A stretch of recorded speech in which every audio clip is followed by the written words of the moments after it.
Welcome to Shorty Supercoach and welcome to Shorty Say. Got a couple of things I want to talk about. Hopefully it's not yesterday's hero. I want to talk about Charlie Dixon's kick and the shot clock, or the lack of a kick. Obviously ended up handballing it, and also want to briefly touch on punching in AFL. It was largely and quite fiercely debated on AFL 360 the other night. So firstly, Dixon, yes, of course, this happened, Thursday night, and I'm talking about it on a Tuesday, but nonetheless, I still want to talk about it. Shorty Say, it does seem like one of the more topical points even still. And for me, it's been called contentious and controversial. For me, it's just plain stupid, really. I don't see any problem with the decision. Obviously, it is a black and white rule. Sometimes we talk about umpiring decisions, holding the balls or chopping the arm, things like that, and they're up for conversation and debate because it is a bit of a grey area in certain rules.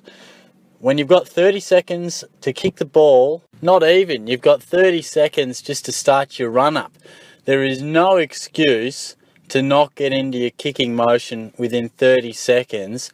And it is as plain as day. He did not start his run-up, therefore it's play on. It's quite simple for me. I think the real talking point is how good the Geelong players were, in particular Duncan, to be so aware of the situation in the game. Geelong are 3 points down. I think it's about 3 minutes, 22 seconds left, something like that. He kicks that. We're in absolute strife. I mean, he handballed it off. Impey nearly took a grab in the forward line. But he kicks that, which you'd probably back him in from what was a pretty simple set shot. We're as good as toasted. So I think it was a massive blunder. He was probably caught trying to be a little too smart. We've seen players often watch the shot clock and judge it to within a second to soak up the most amount of time. And look, talking about the shot clock, it's a different conversation, another video in itself to talk about whether it should be in the game or not. But the fact is, it is in our game. And there is no reason why we can't exploit that as a player. And I think it is smart to eke up as much time as possible.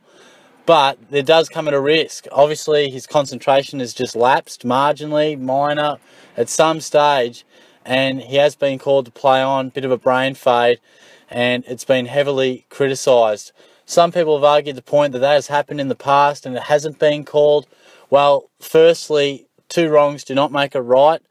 If that is the case, and you're thinking of an example that has happened, well, we'll mark that previous one as a wrong decision. Just because there's been wrong decisions in the past doesn't mean we have to, sort of weigh it up against the current decision and say, well, we got that one wrong, so we get this one wrong, all well and good, we got a couple wrong. You don't try and make it up as you go and this one for that one and we're even. You got to mark that one off as, yeah, you got it wrong. If it has happened in the past, I personally haven't seen it, but you have to umpire it to the rules. If you get one wrong, so be it, but that is a right decision. He didn't start his run up within 30 seconds. That is most definitely play on. The players were well aware of it.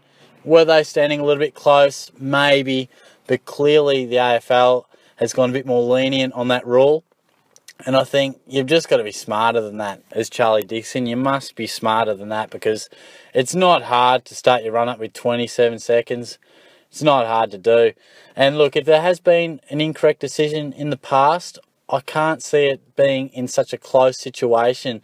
And I guess, I'm not going to forgive an incorrect decision, but probably if a team's up by 45 points with 5 minutes left in the last and he kicks or he starts his run-up with 31 seconds after he took the mark, it's probably not an absolute crime. Yes, it's probably a wrong decision, but the fact is, when seconds are absolutely crucial, that's when probably a decision like that is going to be umpired a little more strictly. And I think the Geelong players probably brought it to the umpire's attention before he even knew it was coming close, I feel. He definitely was preempted and made well aware, if he wasn't already, by the Geelong players. So, plain and simple as far as I'm concerned.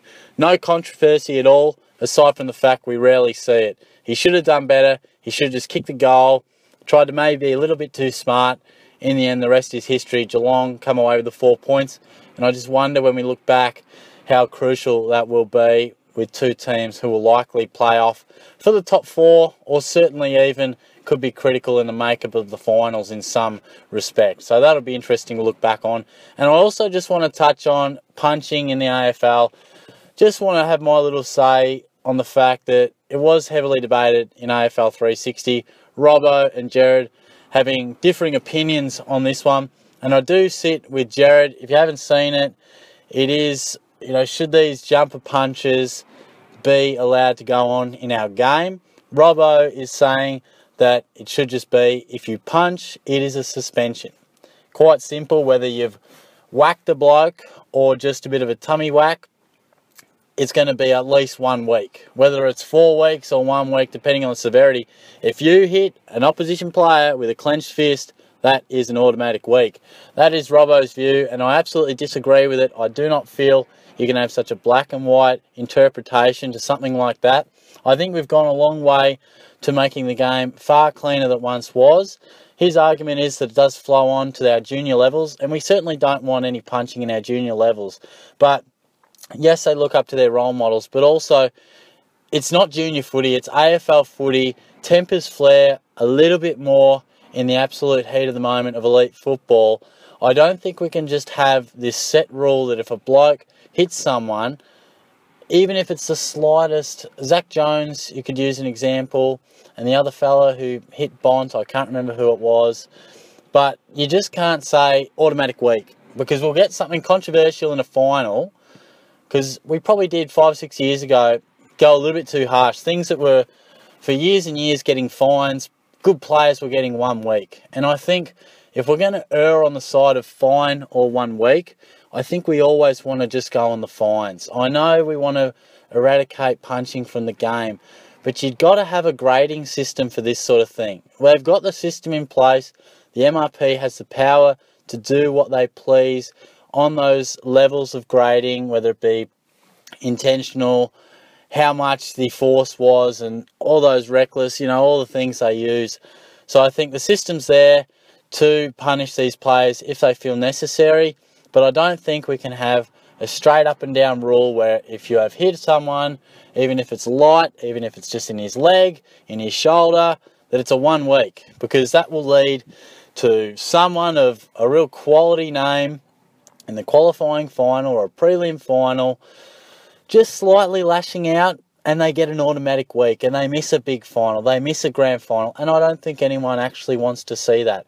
We've ruled out king hits, dog acts. We've ruled out all those shocking things that we seem to find funny these days when we look back at the 80s and 90s. We've ruled it out. The game's in a very good state at the moment. I do think there has to be some room for, expressing frustration or anger. I'm not saying that is to hit someone, but the fact is, you can hardly bump these days. There's got to be room for a little bit of niggle. There has to be room for a little bit of niggle. And if that's just grabbing a bloke's jumper and you accidentally give him a little bit of a tummy tuck, then I think that's just something that we've got to say to the bloke, $3,000 fine, something like that. If anything, maybe increase the fines if you want to get real serious. I don't think $1,000 really matters to an AFL player.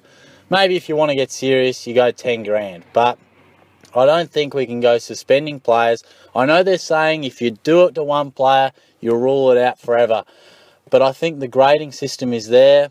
Players get suspended when they do infringe to a level that is deemed to be suspension and miss an AFL match. And I think we've got the balance pretty much right.